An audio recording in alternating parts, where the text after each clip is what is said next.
नमस्कार दोस्तों, आइए आपका स्वागत है। तो हम लोग बहुलक पिछले क्लास में बहुलक स्टार्ट किए थे और मैंने आपको बहुलक के बारे में मॉड क्या होता है और इस पर बेसिक क्वेश्चन जितने भी तरीके क्वेश्चन बन सकते हैं उन सारे क्वेश्चन के प्रैक्टिस भी हम लोग किए थे। तो जो स्टूडेंट बहुलक का ये लेक्चर देख रहे हैं इसके पहले वाले लेक्चर ज़रूर देखें, क्योंकि बहुलक की सारी बातें वहाँ पर हो चुकी है। तो किसी भी आंकड़ों का बहुलक मैंने आपको बताया था कि ढेर सारा आंकड़ा दिया है, तो जो आंकड़ा सबसे अधिक बार आ रहा है, आप देख रहे हैं कि बहुत आंकड़े क्या होते हैं, रिपीट होते हैं। तो जो आंकड़ा सबसे अधिक बार आता है उसी को उन सारे आंकड़ों का क्या बोलते हैं, बहुलक बोलते हैं या मॉड बोलते हैं। तो बिल्कुल आसान क्वेश्चन हो गया था। आज हम आपको ग्रुप डेटा और बारंबारता सारणी, अगर बारंबारता सारणी के रूप में डेटा दिया है या ग्रुप डेटा दिया हुआ है तो उनका बहुलक कैसे निकालेंगे ये मैं आज को सिखाऊंगा आज आपको। तो आइए हम लोग स्टार्ट करते हैं। तो पहला क्वेश्चन हम लोग लेते हैं। दिया है कि निम्न श्रेणी का बहुलक क्या होगा। आपका है निम्न श्रेणी का बहुलक।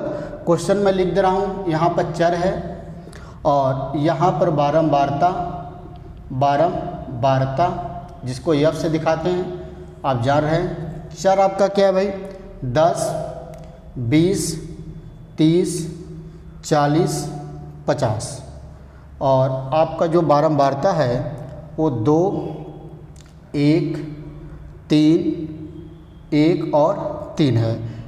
अगर इसका समेसन लिखा जाए तो ये टोटल 10 आ जाएगा। ये आपका क्या हो गया, बारंबारता हो गया। तो अब इस तरह जब श्रेणी दे देगा, इस तरह श्रेणी दे देगा तो बहुलक कैसे निकालेंगे। तो मैंने आपको एक बहुलक का फार्मूला बताया था, ये एक बहुलक का फार्मूला बताया था कि बहुलक बराबर होता है 3 गुणे माध्यिका, 3 गुणे माध्यिका माइनस 2 गुणे माध्य। ये बहुलक एक फार्मूला। अगर व्यक्तिगत श्रेणी नहीं दिया हुआ है, व्यक्तिगत श्रेणी का मतलब ढेर सारी डेटा देगा, उसमें बहुलक पूछेगा तो बिल्कुल आसान होता है। उसमें आप देख लेंगे कौन से डेटा सबसे अधिक बार आया है, कौन सा आंकड़ा सबसे ज़्यादा बार आया है, वही हमारा क्या हो जाता है, बहुलक हो जाता है। और इसका कैसे बहुलक निकालेंगे, इसका फार्मूला होता है 3 गुणे माध्यिका माइनस 2 गुणे माध्य। तो इसका मतलब इसमें आपको माध्यिका निकालना पड़ेगा और माध्य निकालना पड़ेगा। तो आप जानते हैं बारंबारता श्रेणी की माध्यिका निकालने के लिए हम लोग को एक संचयी बारंबारता की जरूरत पड़ेगी। संचयी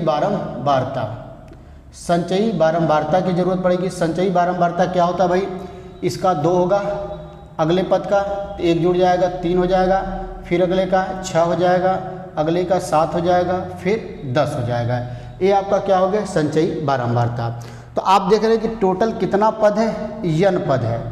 पदों की संख्या आपका क्या है, इवन है। पदों की संख्या जब इवन होता है तो जो हमारा माध्यिका होता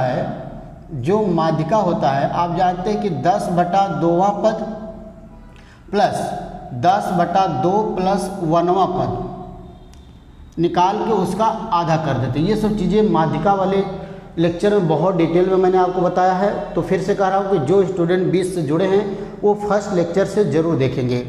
तो आप देखें, इसका मतलब ये 5वां पद प्लस 6वां पद बाई 2, यही हमारी माध्यिका होती है। जब पदों की संख्या इवन आता है, जैसे देखिए मान लीजिए मैंने 2 नंबर लिखा, 2, 4, 6, 8, 10, 1, 2, 3, 4, 5 और मान लीजिए 12 हो गया।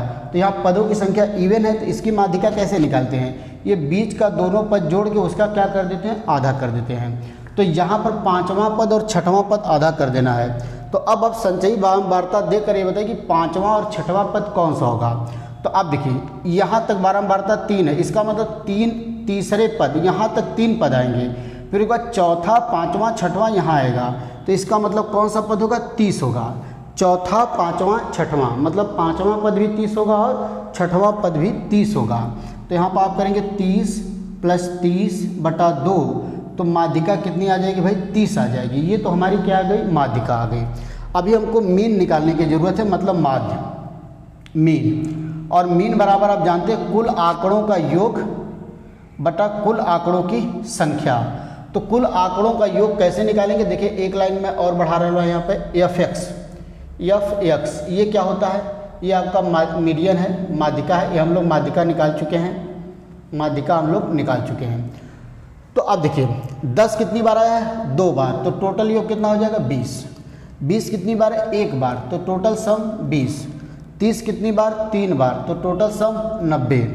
40 कितनी बार? 7 बार, 7 चौके 28, टोटल 280। 50 3 बार, तो टोटल 150। अब इसका टोटल एफ टोटल योग निकाल लिया जाए तो कितना आ जाएगा भाई?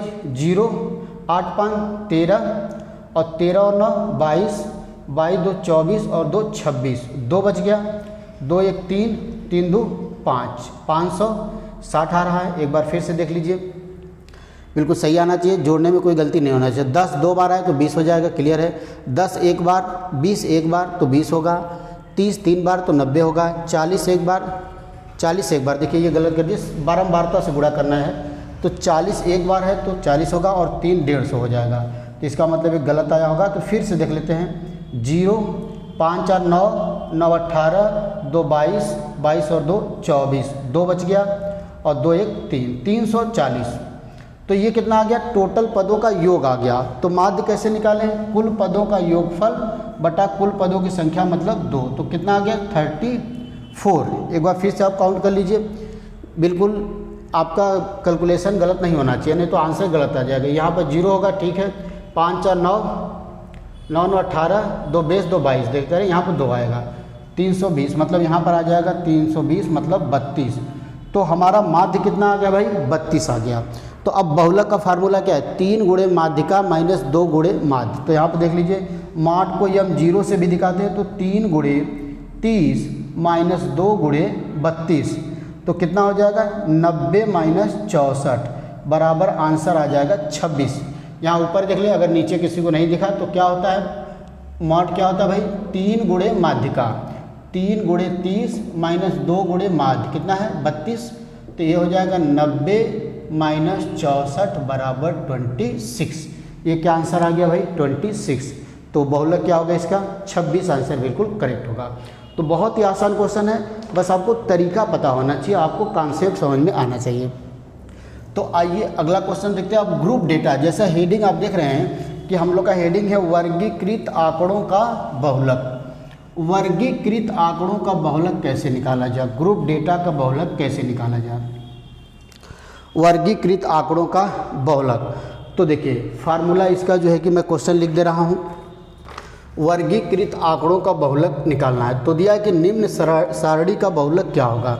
अब यहाँ क्वेश्चन है, निम्न सारणी का बहुलक बताइए।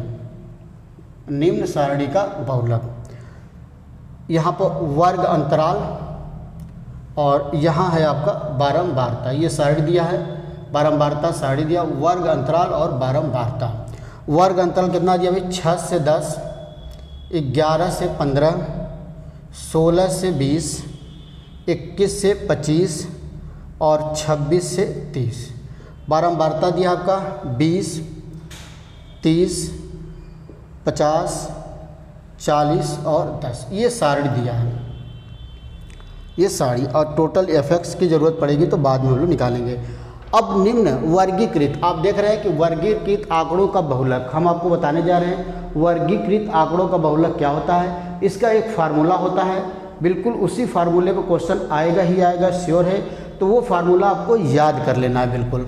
वो फार्मूला क्या होता है? देखिए मैं यहाँ लिख दे रहा हूँ, बहुलक बराबर बहुलक m0 बहुलक बराबर होता है L1 plus L2 minus L1, फिर दूसरे ब्रैकेट में F1 माइनस F0 बटा में 2F1 minus F0 minus F2 होता है।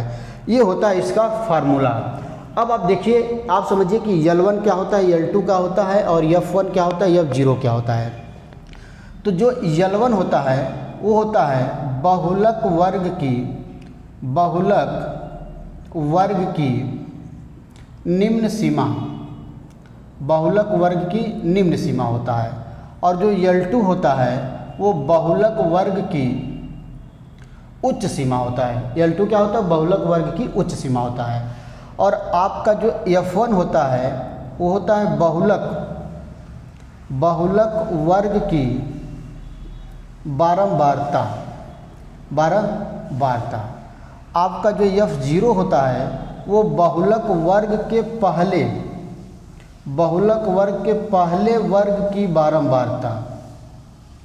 बारंबारता।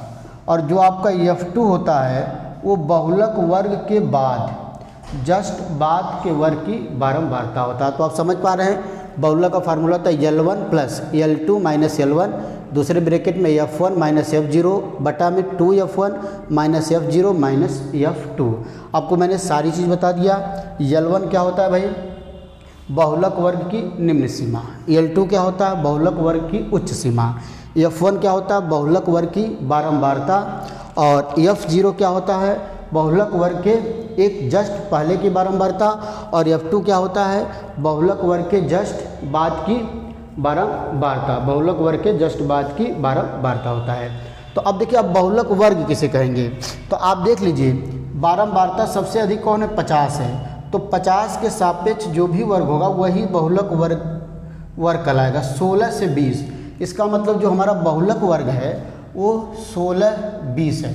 तो यही हमारा L1 हो जाएगा और ये आपका क्या हो जाएगा, L2 हो जाएगा। कैसे निकालेंगे बहुलक वर्ग, अब यहाँ बारंबारता देख लीजिए, जो सबसे ज़्यादा बार होगा, 50 सबसे ज़्यादा है, तो 50 के सापेक्ष कौन सा वर्ग है, 16-20। तो जो बहुलक वर्ग होगा वो क्या हो जाएगा भाई, 16-20 होगा, 16-20 होगा। तो अब फार्मूले में रखते हैं, तो L1 की वैल्यू 16, L2 माइनस L1 मतलब 20 माइनस 16। अब यहाँ पर F1 माइनस F0, तो बहुलक की बारंबारता कितना भाई, 50, और F0 उसके जस्ट पहले की, इसका मतलब हो जाएगा 50 माइनस 30 पूरे के बटा 2F1। F1 मतलब बहुलक वर्ग की बारंबारता 50 है, माइनस F0 बहुलक वर्ग के जस्ट पहले की बारंबारता 30, बहुलक वर्ग के जस्ट पहले की बारंबारता 30, माइनस F2 बाद की 40, माइनस 40। तो साल्व कर दिया, 16 प्लस यहाँ पर 4 बचेगा और यहाँ पर 20 बचेगा और यहाँ पर 100 माइनस 70 दोस्तों। तो ये 16 हो जाएगा, ये 80 हो जाएगा और ये 30 कट जाएगा। 16 प्लस 8 बटा 3, तो 16 प्लस 2.33 मतलब 18.3 आंसर आ जाएगा। कितना आ जाएगा दोस्तों, 18.3 आंसर आ जाएगा। तो ये क्या हो जाएगा, ग्रुप डेटा का बहुलक हो जाएगा। ग्रुप डेटा का बहुलक निकालने का एक तरीका है, ये फार्मूला आपको याद होना चाहिए, बिल्कुल फिक्स फार्मूला होता है और इस फार्मूले की डिटेल में आपको नहीं जाना है। जो लोग कॉमर्स वगैरह पढ़ते हैं वो इस फार्मूले का डेरिवेशन उनको ज़रूरत होता है जब पेपर आपका सब्जेक्टिव रिटेन वाला होता है, लेकिन आपका एग्ज़ाम ऑब्जेक्टिव है तो आप ये मत समझिए इस फार्मूले को आपको केवल रट लेना है, ठीक है। तो इस पर क्वेश्चन आएगा तो आप कर लेंगे। तो ये हम लोग का बहुलक का टॉपिक ख़त्म हो गया। मतलब केंद्रीय प्रवृत्ति की माप में मैंने आपको 3 चीज़ें बताया था। केंद्रीय प्रवृत्ति की माप में हम लोग 3 चीज़ें हम लोग को पढ़ना था। जो केंद्रीय प्रवृत्ति की माप है, केंद्रीय प्रवृत्ति की माप, प्रवृत्ति की माप में हमको 3 चीज़ें पढ़ना था। क्या पढ़ना था भाई, माध्य, अगला क्या पढ़ना था हम लोग को, माध्यिका, फिर उसके बाद लास्ट में हम लोग क्या पढ़ना था, बहुलक। तो आपको मैंने माध्य भी बताया, माध्यिका भी बताया और बहुलक, और सारे टॉपिक के एक तो बिल्कुल बेसिक क्वेश्चन और एक बारंबारता सारणी ग्रुप डेटा का क्वेश्चन कैसे करते हैं, ये सारी चीज़ें हमने आपको बता दिया। तो हमारे एग्ज़ाम में जो आपके लेखपाल के लेवल को वो सारा चीज़ कंप्लीट हो चुका है, इससे बाहर कुछ भी नहीं आएगा। एक चीज़ और होता है डेविएशन, जिसको माध्य विचलन बोलते हैं हम लोग, वो भी अभी बचा हुआ है। मतलब एक चीज़ होता है माध्य विचलन, तो उसको भी स्टैंडर्ड विचलन और माध्य विचलन, स्टैंडर्ड डेविएशन और मीन डेविएशन, माध्य विचलन और मानक विचलन जिसे कहते हैं हम लोग। एक टॉपिक और बता हुआ है माध्य विचलन और मानक विचलन, मानक विचलन इसको बोलते हैं मीन डेविएशन, मीन डेविएशन, और इसको बोलते हैं स्टैंडर्ड डेविएशन, स्टैंडर्ड डेविएशन। और एक चीज़ होता है रेंज, रेंज बहुत ही ईजी होता है। ये चीज़ें जो है कि बचा हुआ है, कभी कभी किसी एग्ज़ाम में ये भी टॉपिक आ जाता है। लेखपाल के लिए वैसे आपका पूरा सिलेबस कंप्लीट हो चुका है, लेकिन मैं आपको ये भी पढ़ाऊंगा क्योंकि आपको लेखपाल के अलावा भी और भी एग्ज़ाम देने हैं। तो ये हम लोग का इस तरह अगर ये कंप्लीट हो जाएगा, अभी आप मान के चलिए कि अभी आपका लेखपाल का पूरा जितना सिलेबस सांख्यिकी का है वो टोटल कंप्लीट हो चुका है। कुछ बच्चों का कमेंट आया था कि सर इन टॉपिकों से क्वेश्चन की प्रैक्टिस करा दिए, तो अगला मैं सोच रहा हूँ कि इसको पढ़ाने से पहले कुछ जो है कि क्वेश्चन की प्रैक्टिस, आपके एग्जाम में जो क्वेश्चन आए हुए हैं सांख्यिकी से रिलेटेड लेखपाल के, वो मैं क्वेश्चन की प्रैक्टिस करा दूंगा। तो दोस्तों फिर अगली क्लास में मिलते हैं हम लोग, तब तक के लिए नमस्कार, धन्यवाद।